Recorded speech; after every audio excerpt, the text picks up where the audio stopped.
They spoke of a time before time, when the world lay folded in darkness, an endless sea of potential, awaiting the spark of creation. Before Ra's first breath, before the Nile's waters stirred, there was only Nunth chaotic waters, and within those depths, a single eye, half seen, drifting on the currents of oblivion. It pulsed with promise, a flicker in the void, as if consciousness itself awakened to its own reflection. This was the eye in its purest form, neither good nor evil, but the seed of perception. From the eye's embrace, the cosmic egg emerged, and with it, the first land rose from the flood, an island of light in an ocean of night. They carved this moment on temple walls, a lone hieroglyph, the eye set within a stylized falcon's gaze, watching, always watching, as the sun climbed its arc across the sky. In whispered hymns, the priests intoned its name, Wedjat, the whole one, the restored eye, a promise and a power to see beyond chaos, to bring order to the realms of men and gods alike. They taught that the eye predated the pantheon, older than Osiris, older than Isis, older even than Geb and Nut, entwined in celestial embrace. It was the primal witness, the mirror of existence. And in that primordial night, when the first spark of Ra pierced the darkness, the eye was there, reflecting the newborn light, infusing it with awareness, so that the world might know itself. Slowly, the eye adopted form, a falcon's pointed brow, a teardrop beneath, each line a remembrance of the waters whence it came, a symbol forged in memory, yet reaching toward eternity. They spoke of its gaze as infinite, able to peer through shadow, to unveil hidden truths, and to guard against the unseen perils lurking beyond mortal ken. But even as they honored its sight, they feared its power, for to be truly seen is to stand naked before the cosmos, stripped of illusion, and known in the light of primordial dawn. In hushed corridors of stone, they painted the first Eye of Horus, a covenant between creator and creation, a living talisman against the chaos that waits at the edge of every new beginning. They spoke her name in reverent whispers, Isis, sister and wife, keeper of secrets, weaver of spells, her heart bound to Osiris by love older than death. Yet death came swiftly, in the form of Set, brother of blood, whose envy burned like desert flame, who coveted the throne of gods and men. Set carved a chest of gleaming ebony, its lid inlaid with silver stars, a marvel of craft, but a trap of malice. At a feast under high sun, he challenged Osiris. Fit yourself within this box, and it shall be yours. Osiris lay within the promise of perfection, the lid closed soft, his laughter fading like a dying breeze, and with a single push, Set sealed his fate. They sealed the chest in stone, cast it upon the flood, let it drift beyond horizon and memory. Isis found the silence, Inglyph and wind, the ruined banks where reeds whispered of loss. She called upon the wind, the earth, the waters, to guide her through the currents of grief. At last she retrieved the chest, torn by crocodiles, battered by waves. Yet inside, Osiris remained wholesolent as sleep. In the refuge of her isle, she tended his wound with herbs, whispered charms, breathing life through the silence in his veins. But Set's rage was unquenched. He tore the body limb from limb, scatterings across the 7 fields, each piece a curse upon the land. Isis wept tears of moonlight, and from each she formed fragments of hope, gathered bone from desert tombs, wove them into flesh with sacred word, a tapestry of resurrection. At the moment of rebirth, the eye watched the whole one restored, but vengeance stirred within its depths, for no gift of life is given without price. Horus, the falcon-headed sun, rode the winds of vengeance, his gaze fierce, his wings thunder. He confronted Set in blood-red deserts, their battle echoing across dunes and sky. Set's blows shattered mountains. Horus's talons raked the heavens, and in the heart of conflict, Set tore the left eye from his brother's face, casting it into shadow. The eye rolled upon the sands, a fragmented mirror of pain, yet Isis-wise, in the ancient arts, recovered each shard, each droplet of vision, binding them with tears and incantation, restoring sight and the promise of justice. Thus was born the Wedjat, the restored one, an emblem of sacrifice, of healing, of the cosmic balance regained. And so the myth endures, in the hush before dawn, in the turning of seasons, reminding us that even in theft and betrayal, the eye watches still, guarding the fragile promise of rebirth. They fashioned the Wedjat into amulets, smooth faience beads strung on sinew, gold pendants hung at the throat, each one a promise of safety, a ward against the unseen. A mother pressed it to her breast, hoping its gaze would shield her child from nightmares born of shadow. A soldier carved it on his spear, praying the falcon's vigilance would guide each strike and spare his life. But the eye bore a deeper weight, for it was born of sacrifice. Each fragment of Horus's wound a testament to loss, each tear of Isis a seal of devotion. The left eye symbol of the moon embodied healing. Its crescent curve spoke of phases, of waxing and waning, of death and rebirth bound in endless cycle. It healed the broken, mended the rift between worlds. The right eye of the sun flared with power. It scorched deceit, burned away corruption, a blazing talisman to unmask treachery and injustice.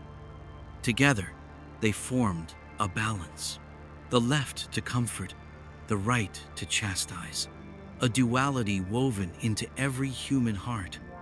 In the Book of the Dead, priests inscribed the Wedjat on tomb walls, a guide for the departed, to navigate Duat's winding corridors, to pass the trials of judgment under Anubis's scales.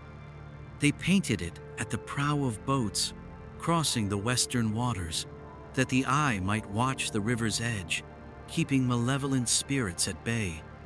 They carved it on the sills of crypts, that the dead might not return, but travel onward, under the eye's impartial witness. Yet protection carried cost. Offerings of milk and incense, bread shaped in the form of the eye, laid upon altars, sacrifices small and humble, to honor the deity who saw all. In times of plague and pestilence, they bore the Wedjat in processions, through streets choked with fear, its painted gaze chasing the invisible scourge, a plea for mercy from the heart of Thamil's distant echo.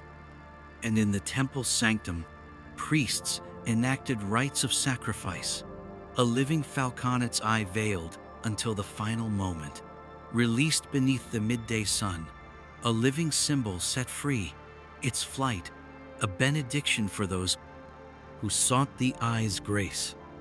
Through these acts, they bound themselves to the Wedjat, embracing its watchful presence, offering their fears, their hopes, their very blood, to the symbol that both protected and demanded sacrifice. For the eye did more than guard. It reminded mortals that to be seen is to be vulnerable. To accept its protection is to accept the price of true sight. They carved it into stone, deep within the sanctuaries of Karnak and Abydos, where pillars rose like giant reeds and hieroglyphs spiraled toward painted ceilings. On the lintels of pylons, the Wedjat stood watch, wings outstretched in relief, guarding the entrance to realms of divine power. Priest-kings passed beneath its gaze, their sandals whispering on sandstone floors, each footstep a vow to uphold Ma'at order against chaos, balance against ruin. They wove it into collars of gold and lapis lazuli, beaded pectorals that draped across breastplates, every tile set by master artisans, reflecting torchlight in dancing patterns of blue and green. A pharaoh donned his nemastriped cloth of kingship, and at its brow the Wedjat gleamed in electrum, as if the eye itself crowned a living god. They pressed it into scepters of ebony and ivory, held aloft in ceremonial procession. A silent decree, the bearer was seen, endowed with the falcon's sight, charged to rule with vision unclouded.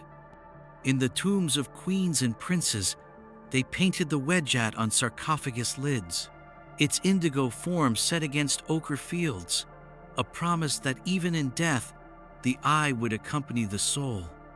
They fashioned mirrors of polished bronze, etching the symbol upon the back, so that every reflection carried the mark of protection, a private talisman held in trembling hands. And beneath the royal diadem, hidden in the weave of gold threads, they stitched tiny amulets, each one bearing the single inlaid eye, a secret covenant between monarch and deity. Thus the Wedjat became more than image. It became identity, a lineage forged in sight and sacrifice, a sovereign's silent witness, enduring beyond flesh, beyond time itself. They uncovered papyri bound in linen, their fibers brittle, ink muted into sepia whispers. Yet the words leapt alive when read aloud. The Book of the Divine Eye, a grimoire of hieratic script, compiled by temple scribes under moonlit vigil, each spell an invocation of sight and spirit. They found incantations to heal the unseen wound. By the Wedjat's mercy, let blindness be sundered. Let the veil of shadow fall from these eyes, spoken over wounds, over hearts weighed by sorrow. In another passage, a charm against betrayal. Bind deceit within the falcon's gaze. May the traitor stumble where none may see. Drawn on papyrus and folded beneath a pillow, to guard slumber from whispered conspiracies. A scroll described the opening of the eternal eye, a ritual of 13 steps beneath a new moon.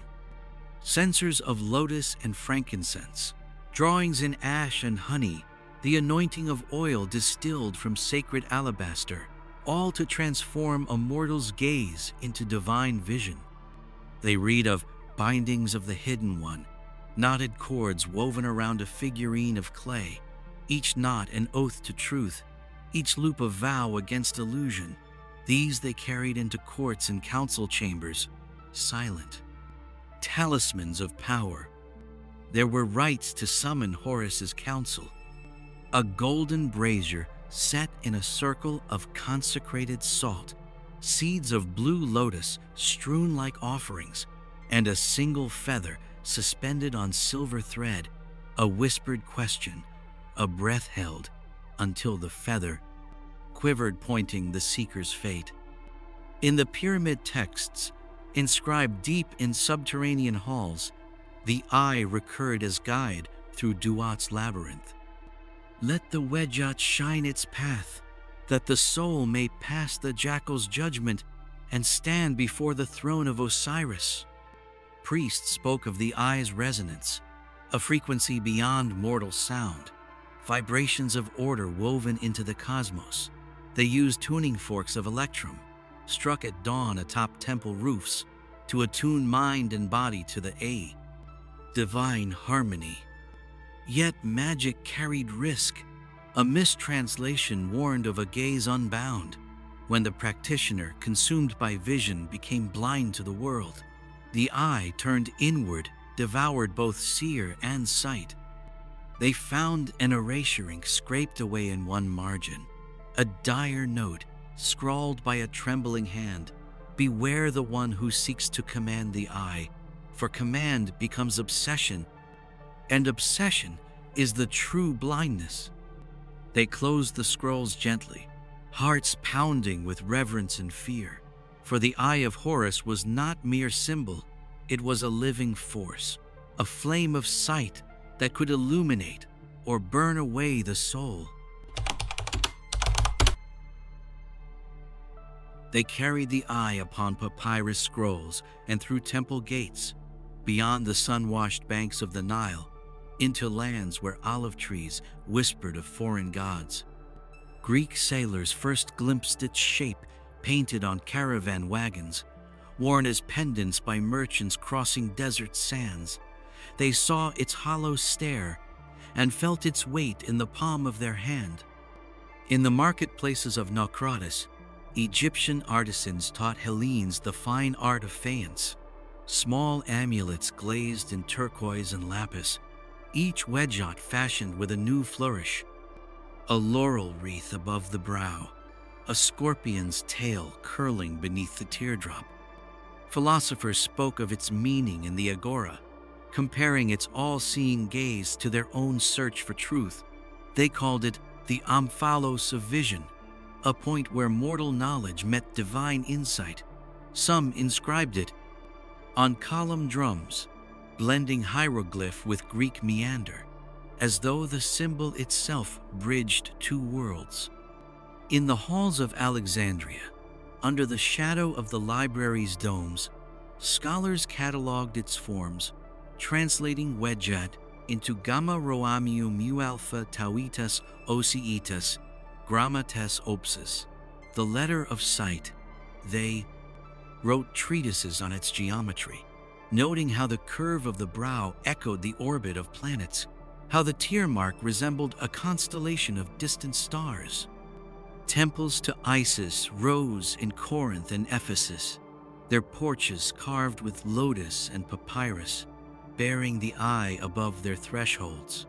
Pilgrims carried small bronze replicas to ward off evil eye charm, Mua Tau Iota, Tau U Kappa Alpha Kappa Onu, and in oracular chambers, priestesses draped in white-channeled visions, invoking the eye to pierce the veils of fate.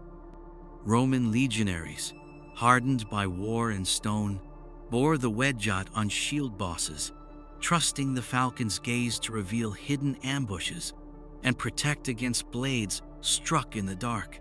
Inscriptions in Latin curved around its form, Oculus Aeternae, Eye Eternal.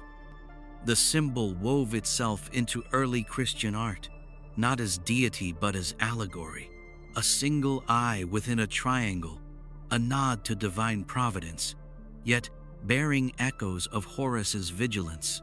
On frescoed church walls, it watched congregations in silent fusion of faith. Merchants of incense and myrrh sailed beyond the Levant, bearing caskets stamped with Wedjat seals, guaranteeing purity of spice and hinting at ancient protection. Through each encounter, the eye transformed, yet never lost its essence, a sign of wholeness, of restored sight, crossing borders, reshaped by cultures, but rooted in the wellspring of Egyptian dawn. And as it traversed deserts and seas, it gathered new meanings: justice in Hellenic law courts, clairvoyance in Roman augury, divine watchfulness in early churches. Through syncretism, the Eye of Horus became more than Egyptian relic. It became a universal emblem of sight and soul, a thread woven through tapestry of Mediterranean belief. Yet, beneath each adaptation, its ancient pulse remained, a remnant of that first gaze in Primordial Night, still watching, still remembering the promise and the sacrifice of the restored one. They gathered by candlelight, circles of seekers huddled in silent expectation, their breaths hushed, hearts quickened, as the alchemist's bell tolled thrice. On a scarred oak table, they placed the Wedjat, a small bronze pendant, patina green as ancient riverstone. Beside it, vials of mercury, powdered cinnabar, shards of stibnite, instruments forged of brass and bone. A hush descended, broken only by the slow drip of alembic stills and the soft hiss of heated sand. An elder, hooded in indigo velvet, raised the eye. He spoke in low tones. "Behold the restored one, guardian of transformation, watcher at the threshold of worlds." He traced its curve with a silver stylus, drawing in the air the symbol of sulfur, the sign of salt, the glyph of mercury. Three principles bound to one, body, soul, and spirit entwined under the falcon's watchful gaze. They chanted the emerald verse, words as old as Hermes' dreams, as above, so below, as within, so without. Their voices wove a tapestry of sound, rising and falling like hidden tides, infusing the air with expectation, stirring the latent fires of transmutation. From the crucible, they poured liquid lead, its surface rippling, reflecting candle flames like dancing phantoms. The elder dipped the Wedjat into the molten metal, a sizzle, a hiss, as bronze and lead embraced. When the smoke cleared, they saw a new form, a fused symbol glinting with alchemical promise, the Eye of Horus, reborn in the philosopher's stone. They pressed the symbol onto parchment, creating a sigil of binding and sight. Below, in careful script, "By the eye's insight, darkness yields. By the stone's fire, the soul ascends." In occult grimoires, they recorded the rite, how to call the eye's spirit at the witching hour, when the moon's silver light pours like water through open windows. They learned to scry in its reflection, gazing into polished bronze to see not their faces, but visions of distant realms, ruined gardens, storm-lashed towers, and the shimmer of hidden truths. Some sought the eye's counsel to unveil forbidden knowledge, maps of ley lines, secret names of angels, paths through realms of shadow and flame. Others hid it within grimoires to protect against the malefic stare of rival sorcerers, ensuring their spells passed unnoticed through corridors of power and fear. But mere possession carried risk. A cautionary note in one margin warned, "He who wields the eye as weapon shall become its prey, for sight untempered by wisdom blinds the soul to itself." They spoke of a depths corrupted by too great a vision, eyes turned inward until the world became a nightmare of fractal spirals and whispered screams. Yet, for the true practitioner, the eye remained guide and guardian, a beacon in the furnace of transformation, illuminating the way from base lead to golden transcendence. And so, within hidden chambers and vaulted cellars, the Eye of Horus watched still, urging seekers onward, through shadowed halls of the self, toward the light that waits beyond the veil of mortal sight.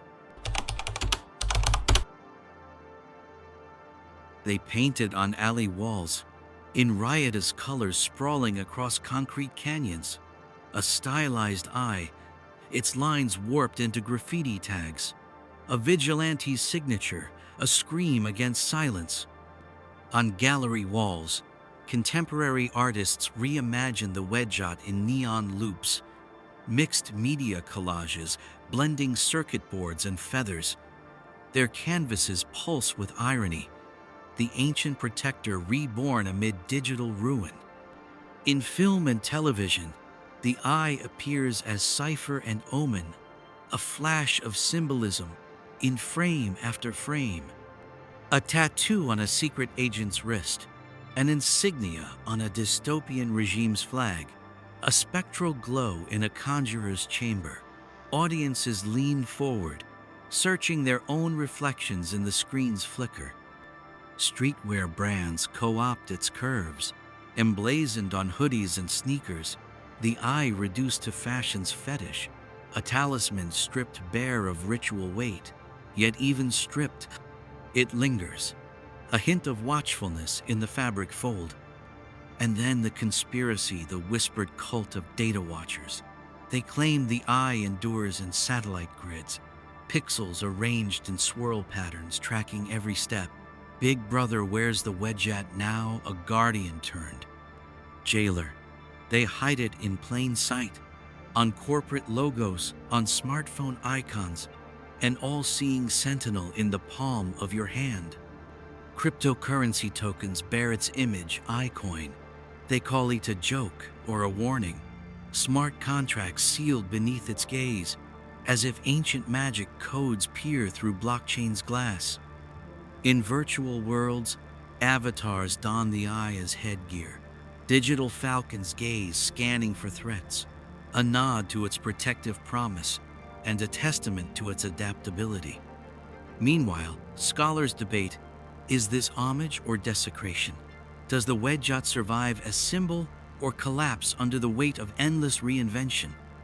Yet, somewhere in the static, among hashtags and hidden back channels, the eye still watches, not with stone-cold judgment, but with flickering persistence, a reminder that some symbols cannot die. They merely change their form. In the glow of midnight screens, we scroll through an endless feed, faces and places passing in rapid succession, unseen eyes monitoring every heartbeat of data. The eye watches algorithms, curating our desires, predicting our moves, mapping our fears, our hopes, our secret yearnings. It sees the patterns we refuse to see, our own spiral of needs and impulses. In the chambers of power, the eye peers through surveillance glass, cameras perched like falcons on steel perches, recording each gesture, each misstep, a modern oracle dispensing judgment in silence. In laboratories, scientists implant sensors, cyberspace's new automatons, tracking neural firings, turning thoughts into streams of code, the Eye of Horus reborn as digital lens, watching the birth of consciousness in silicon. On social media, the eye appears in every avatar, a wink, a nod, a cryptic emoji, claiming to guard against trolls, but often weaponized to expose, to shame, to control. Yet there is hope, for the eye also watches creation, artists forging new myths, activists building networks of solidarity, using the watchful gaze to shine light on injustice, to guard the vulnerable, to amplify whispered truths. In every camera's blink, in every drone's hum, in every pixel's flicker, the eye persists ambiguous, potent, alive. We stand beneath its gaze, aware and unafraid, for to be seen is also to be known, and to be known is to be remembered. So we carry the Wedjat forward, not as passive relic, but as active witness, a covenant between past and future, ensuring that whatever befalls us, the eye remains, watching, guiding, reminding us of our own power to heal, to protect, to transform.